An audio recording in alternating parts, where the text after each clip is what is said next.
Welcome to Story Chats at Inspy Romance. I'm Elizabeth Madry, and I'm here with my two co-hosts. Oh, there goes Cooney. She's done. I'm Narelle Atkins. I'm Valerie Comer. Elizabeth Goddard is joining us today to talk about her upcoming release, Cold Light of Day. I will start off and read your bio and we'll dive in. So here's her bio. It's very impressive. With over 1 million books sold, Elizabeth Goddard is a USA Today bestselling, award-winning author of over 50 novels and counting, including the romantic mystery The Camera Never Lies, a 2011 Carol Award winner. 4 of her 6 Mountain Cove books have been contest finalists. Buried, Backfire, and Deception are finalists in the Daphne du Maurier Award for Excellence in Mystery and Suspense, and Submerged is a Carol Award finalist. A 7th-generation Texan, Elizabeth graduated from North Texas State University with a Bachelor of Science in Computer Science. Yay, computer science! And Word, sorry. That's not in the bio. That was editorial. Yep. In high-level software sales for several years before retiring to fulfill her dreams of writing full-time. Thank you so much for being here, Elizabeth. I'm excited to be here. Thanks for having me. I'm another computer science nerd, in case you didn't pick up on that. There were no hints at all. There were no clues at all. No clues. Total surprise. All right, so we're going to start off as we do with our guests by putting you on the hot seat and having you just tell us a little bit about the book. That's always a hard part after writing 400 pages and I have to make it really small, but it's Cold Light of Day, and it is the first book in my Missing in Alaska series. And I wanted to create a series around Alaska because it's referred to as the land of the lost.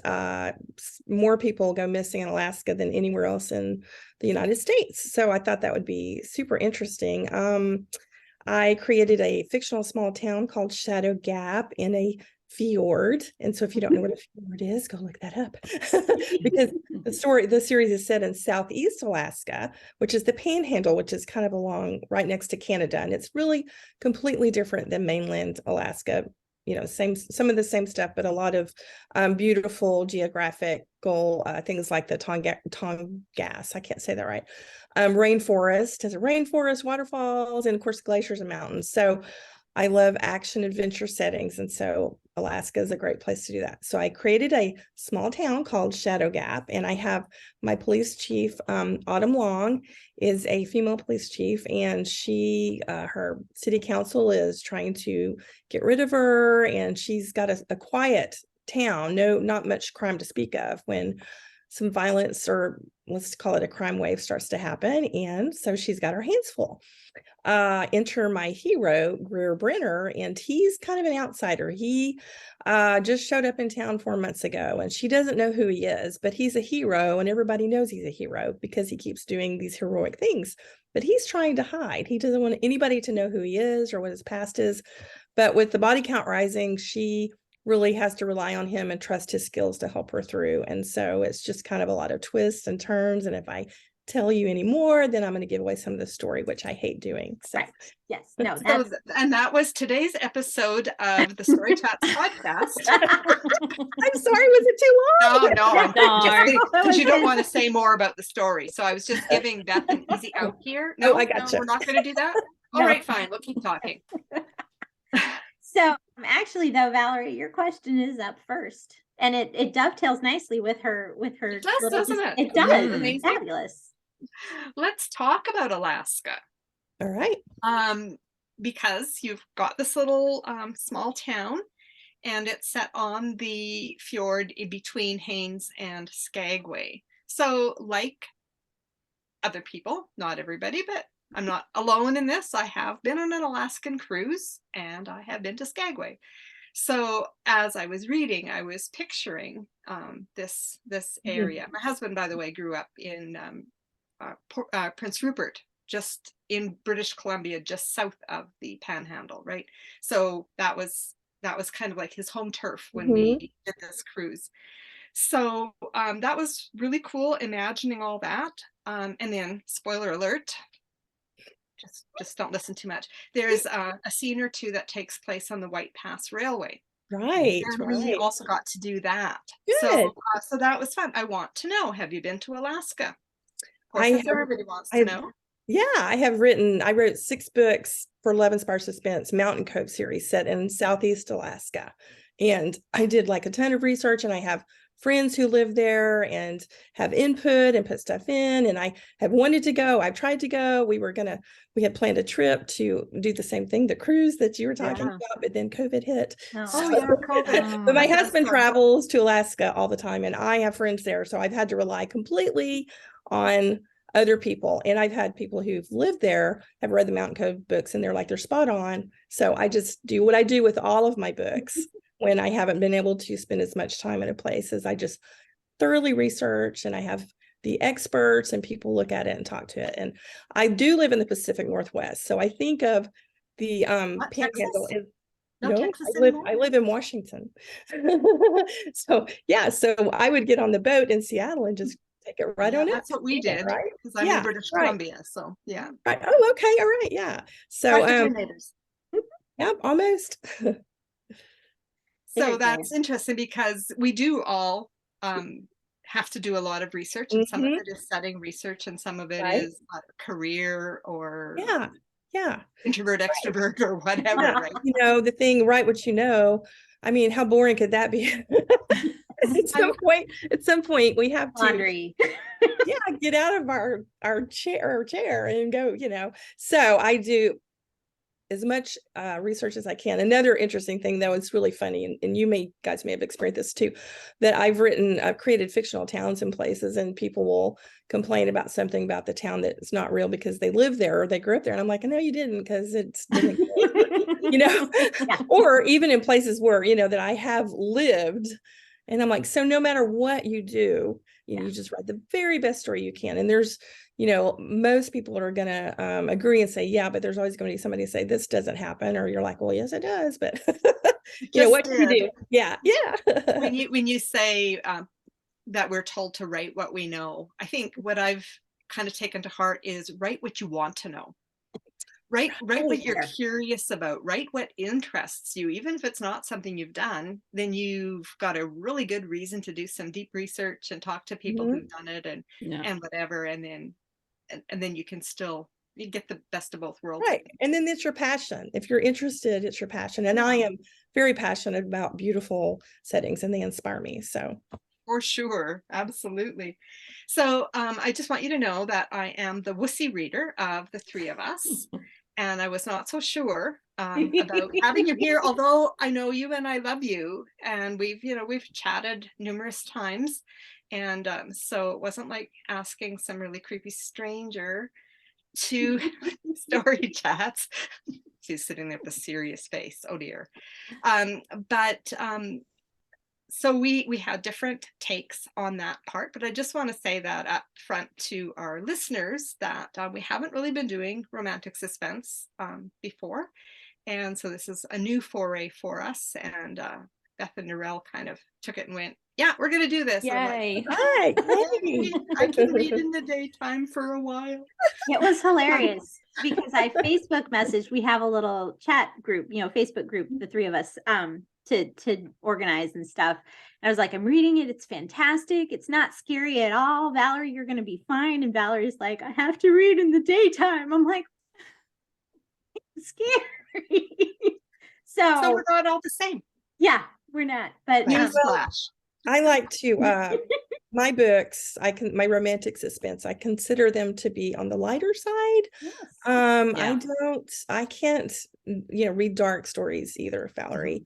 And yes, it's suspense, and I do have to have some tension. I do have to have those moments, but I don't think, they're not creepy, they're not scary. And but that's just my opinion. I mean, somebody you start out the very first scene, two people die. Right. So but it's not gratuitous, it's not gory, it's not. No, it wasn't. No, there was tension, definitely. It's got some good suspense, but it's not like creepy thriller suspense.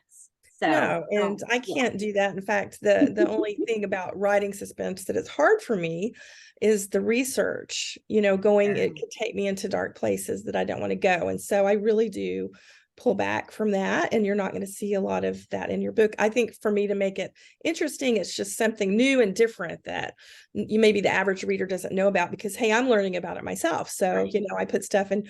I have really enjoyed that sometimes my content editor that is also my fact checker will go, oh my gosh, I didn't know about this. I spent like way too long going off on the rabbit trail reading all about this, you know. So I even bring stuff to her attention that she, you know, she's editing books all the time. So that's what I try to bring to my suspense stories, not anything scary or bloody or dark. So I hope that yeah, there was a lot of the forest and the ocean and the like in the fjords, but ocean and stuff, and I really enjoyed that whole setting thing. So I'll let Beth and Narelle take it away and get the next questions out. I think Narelle is next. I am. So, I mean, I really do enjoy reading romantic suspense, and I'm very glad that you joined us today. It's exciting to have romantic suspense featured on Story Chats. And I really enjoyed this story as well. And I would agree that it's not heavy suspense in terms of you're not seeing a lot of violence or a lot of gore or icky stuff on the page, if that makes sense. It's more low level rather than high level in that sense as well. But anyway, getting back to my question, so we're going to talk about Autumn, who is the police chief, and her dad's the retired police chief. Now, my question is probably, when we open the book up, we learn that Autumn's mother died and that she drowned in the Caribbean. And we also learn that her father is an alcoholic and having a great struggle with that. So my question is, how did her family background impact her life when we start the story? Well, I think that it's pretty much in the story there. No, she is a determined person, a strong person, and you know, that's, I want to show a strong heroine. She's had all these terrible things happen, and so she, you know, you either let that get to you and run you down and depress you, or you can't keep going, or you pull up your pants and you keep going. And she, before her dad became an alcoholic or got sick, he was her model. So she at least had that for a period of time, and she just stepped into his shoes to keep it going. So I try to create some baggage in my characters, because you know, they've got to have some conflict to get over. And so I'm sorry about that. I didn't know about that part of the story when I started, but I'm sorry about that. Anyway, I didn't know that when I was starting to write, but it just starts coming to me, right? Yeah, some of us are pantsers too, so yeah, got it. So it's funny because you mentioned that Autumn was a strong female lead, and that was one of the things that I really appreciated, is that she is really strong, but she's not, like, sometimes the strong women become sort of man haters, as if, you know, they just like, I am woman, hear me roar, I don't need a man kind of thing. But you really balanced it beautifully. Yeah. She's strong and independent and comfortable with herself, but she's not afraid to need help.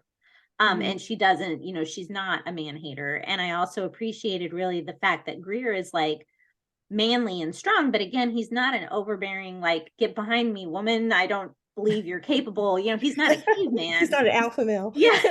I mean, I would call him a male, but he's not a caveman one, right? Like, he's right. I just really appreciated the balance that you had. And then also from the suspense and romance, I felt that it was balanced really beautifully as well. I think with romantic suspense, when I've read it, some people find that balance super well, and some it's like really romance heavy, less suspense, or really suspense heavy, and it's like, oh yeah, they need to kiss. You know, so like, what do you do to find that balance? It sounds like maybe you're not a plotter, so what do you do to keep? Well, first of all, let me address the Autumn. I appreciate you so much saying that you feel like she wasn't too strong of a character. That makes me feel good, because I want to write a strong female lead, but I do feel a lot of times people in movies or whatever, they're going way overboard, because I can't relate to that. I want to see, you know, a strong woman, but I mean, I have to be honest, I am not that person. I mean, I have my husband doing a lot of stuff. He is the alpha male, and I'm okay being a, you know, I mean, I speak, you know, computer science degree. I'm not saying I'm not strong, but you know, I think a lot of times that they really go overboard with, and it's not really a true average woman. Yeah. Does that make sense? Well, it Anyway. does to me. Yeah. So, Yeah. and then as far as finding the balance with romance and romantic suspense, it is really the hardest to me. It's the hardest genre to write, because when I'm writing it, I write 50-50, 50-50 suspense, 50-50 romance, but the same people can read the same book and come out with it feeling, oh, it was way too much romance, or, oh, it was too much, you know. So I just write what I write, and I hope for the best, and different people will read it and come out. I mean, I've seen it happen over and over again. So I'm like, well, gosh, I thought I had a lot of romance. Well, gosh, I thought, you know, so I mean, I just have to write what I write. Sometimes I hit the mark, and then other times, you know, I don't. So it's just interesting. I do love, I especially love my character Greer. He was tough to write because I did not want to reveal his background too soon or at all for a long time. And I just wasn't sure, you know, if that's going to be something readers are going to be okay with, and or my editor is going to be okay with. But that was the fun of the story. I wanted to do something completely different. We don't really know who he is, but we could still root for him, right? We could still root for him because we see that he's a hero just in his day-to-day actions.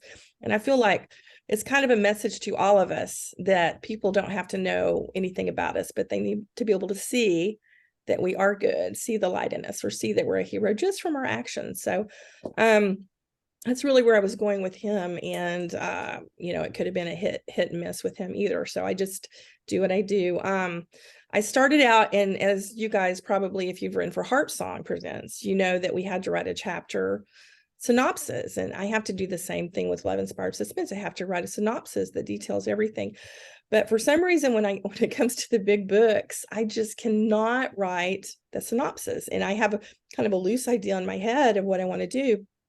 But, you know, when you're writing details, you can't really know the details till you get in the story and live the story through the characters. You can't even know them. You get to know them as you write. So I really kind of do that with all of my stories. And I don't know, I just kind of have some major plot points that could change, because, you know, you're like, oh, wait, this would be much better if I do it this way, that kind of thing. So it is kind of I'm on the spectrum. That's what we like to say, you know, plotting and pantsing. And so I'm just somewhere on the spectrum, and depending on the book, I may be way over here, I may be over here.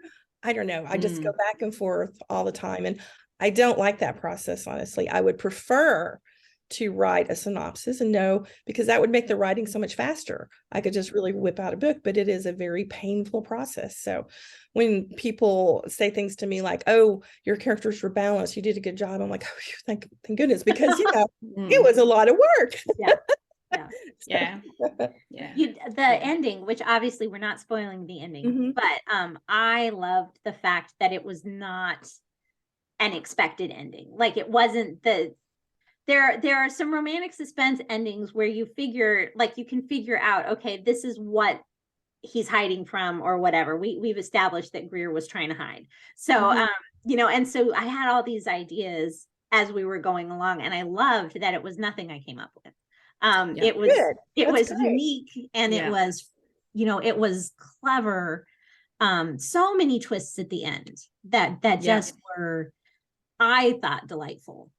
Because I love when it's not everything you expected to fall in line. Even as much as I love that aspect of like straight CCR, I love knowing that I'm getting a happy ending. They're gonna have a little issue, but they're gonna figure it out, and they're gonna be okay at the end.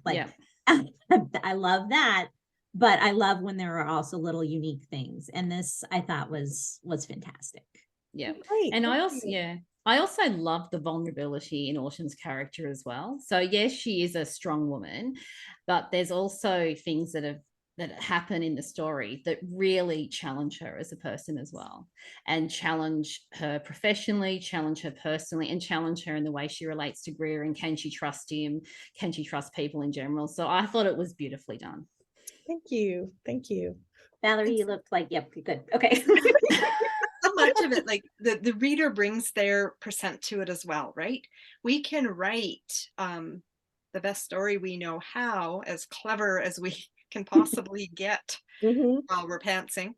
But the reader is going to come in and they have their own expectations and their own baggage, their own history, their own idea of, of what Greer might be hiding from, for instance, or whatever. And we can't control that. We're only supplying 50%, and the rest is in the reader's imagination. And it is what it is. Right. It's the same for the spiritual elements. A lot of my books, this was a little bit stronger on the spiritual side, that I usually write from obviously a Christian worldview, and my characters are Christian, and there's themes of forgiveness and redemption coming through, Right. But it depends on the reader. Yeah. Some readers like, oh, I loved the message of God. And other readers are like, there's no spiritual message. So it really, they come to it with whatever, like you're saying, they just bring and look at through their own glasses and their own perspective. And that's what they come out with. So all we can do is write the story that God gives us, do the best that we can do with all the research and the writing, and hope good things will happen. So, yeah. So this is the first good things for this one. Yeah, me too. This will be the first in the series. Is it a trilogy? Planned trilogy? Yes, I have signed 3-book contract, and so I just turned in Shadows at Dusk. Which is book 2. I turned in October, and I should be getting the hard edits, the serious edits, next month, actually in February. And then I'm actually currently working on book 3, and that's the one where I'm at this place where I'm like, what am I doing? I don't. I have to tell you, my first drafts are just like, oh, they're just the worst. They're just utter nonsense. But I tell myself, even in this one, you pulled it together all these times. You can do this. You do it again. So have we met the heroes or heroines for book 2 and 3 in book 1? Yes. Shadows at Dusk is the heroine is Carrie James, which she is the bush pilot. Okay, good. And so it's a bush pilot story. And I told my editors, bush pilot in Alaska, there's expectations. So don't freak out when you read the story. Because it was like, I just thought, I just had to go like Romancing the Stone with it, something really crazy. And I did. And then I brought in a hero from my previous series, Rocky Mountain Courage series, Critical Alliance. I have a character named Detective Trevor West, and I brought him in. He's the hero. I like to, with all my series, bring somebody in from the previous series, so they're on the things and so and then and so then the last book, which is the one I'm working on, is Nolan Long, which is her Alaska State Trooper brother. So he's the hero. I was hoping we'd see more of him. I liked what I saw of him, and I was excited. I'm like, he is going to make a great hero. Good. So, well, just pray for me, because I'm still trying to figure it out right now. Trying to figure that out. You just never know. Oh, that's very exciting. I'm looking forward to those very much. Yep. Me too. Yeah. We'll tell you about them, Valerie. We'll tell you what pages to skip. These are the scary pages. We'll see. I did not know this about you, Valerie. Okay, secret's out. Secret's out. I think a lot of our Story Chats listeners might know this, but maybe not. Yeah. Well, we could probably do a real fast this or that. If you guys, can you come up with a real fast this or that question? I guess that's the real Sure. Fast. Okay. All right, Valerie, go first. Narelle first. Okay, Narelle. I'm going to do something very simple that relates to Alaska. So summer or winter? Oh my gosh. Summer, of course. That's easy. Whereas I go winter, because winter in Australia is probably like summer everywhere else. Yeah, probably. For sure. All right. Well, I'll do mine if that. Oh, no. Are you ready, Valerie? Okay. Okay. So mine is whale watching cruise or scuba diving. Whale watching. Yes. That is the correct answer. Yes. I loved Yeah. the whales. There were whales in Yes. this book, and that just on its own would make it amazing. Oh, Whales. fun. Yay. Whales Well, I are have to put all that fantastic. stuff in there, right? Yeah, Yeah. they are. They are. God's creation. Yeah. We And that's sure what I enjoyed love that on too. our cruise. Whales every day. Oh, good. Yeah, So that's in fun. your reading, would you prefer a cowboy or a fisherman? Oh, wow. Can it be both? My husband is a cowboy and a fisherman. No. I'm sorry. No. Well, probably a cowboy. Correct answer. I'll take the fisherman. What? Of course Oh you my will. God. I don't. Well, you know, I a don't love- fisherman's not going to be home. He's just going to be off fishing somewhere. So That's- that could be a good answer for somebody. I don't know. I Sometimes mean, I that's- like eating Oh, fish and I like eating beef. So, Yeah. I mean, yeah. I wasn't even thinking of it in terms of what he was going to bring home for dinner. now you are. Outstanding. All right. Well, we are so glad you joined us. This was super fun, and we loved the book. Even Valerie, who was scared and is a big baby, but that's okay. Thank you guys. It was very encouraging, and I loved being here. It was great. Well, thank you. I will put your website in the show notes so everybody can go find you and your books, because it links all your social media, I'm assuming. It does. And if you do have room, please add the Missing in Alaska series website. Yeah. Because they can go there and find out how to get Tell that me book. what that is. And It's tell them called what it is. Is it yeah, just missingalaskaseries.com. okay, Yeah. nice. And then the book releases on the 7th. So you have 4 more days to pre-order, and you can get goodies that Rebelle created to go with the book. So Nice. if you go to that website, it will tell you how to do it. So Awesome. Even better. Excellent. Okay. So thank you guys for joining us at Story Chats. Let us know any questions you have for Elizabeth. Maybe she can pop by for a week or two, just if there are any comments that pop up. Excellent. And you can find information about the podcast at inspyromance.com/storychats. If you are watching on YouTube, don't forget to subscribe and hit the notification bell so you never miss an episode. We will look forward to seeing you again next week. In the meantime, don't forget to fall in love with a good book. Bye, everybody. Bye. Bye, everyone.